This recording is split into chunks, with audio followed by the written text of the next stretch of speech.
কি গো শিয়াল ভাই, এত সকালে এগুলো কি করছো তুমি? শিকারে যাবে না নাকি আজকে?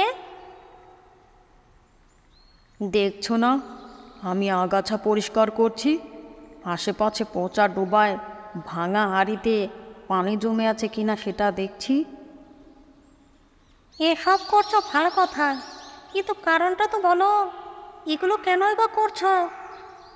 দেখো দেখি কাণ্ড, তুমি কি বয়রা নাকি চোখে দেখো না?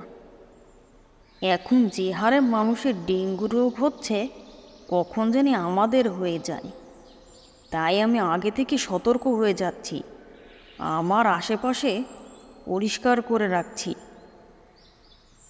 ডেঙ্গু আবার কি? সেটা আবার কি করে হয় গো? তুমি ডেঙ্গু জ্বর জানো না? আরে মশা কামড় দিলে যে এক ধরনের রোগ হয়, সেটাকেই ডেঙ্গু বলে মানুষ। এটা কি করে হয় গো? আরে মশার জন্মটা হয় কিভাবে? বাড়ির আশেপাশে ময়লা আবর্জনা থেকে আর বদ্ধ জমা পানি থেকে এই মশার জন্ম হয়। তাই এই পানি বেশি দিন জমা রাখা যাবে না। বাড়ির আশেপাশে পরিষ্কার পরিচ্ছন্ন রাখতে হবে। ময়লার ডাস্টবিনে ময়লা ফেলে দিতে হবে দ্রুত। তাহলে মশার জন্ম আর হবে না, জন্ম রোধ করা যাবে। মশার জন্ম তো আটকানোর কথা শুনলাম, কিন্তু এই মশা যাতে কামড় না দেয় তার জন্য কি ব্যবস্থা শুনি?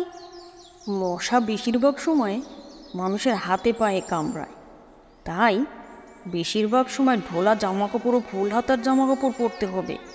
সন্ধ্যার আগেই জানালা দরজা লাগিয়ে দিতে হবে যাতে মশা ভিতরে ঢুকতে না পারে। আর বাড়ির আশেপাশে এমন কিছু গাছ লাগাতে হবে যেসব গাছগুলো মশা আটকায়। আমি সেটারই চেষ্টা করছি।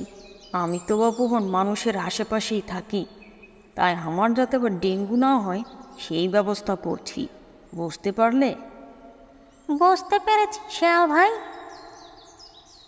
আর এই সকল কথাই মানুষকে সতর্ক করার জন্য আমিও বলছি।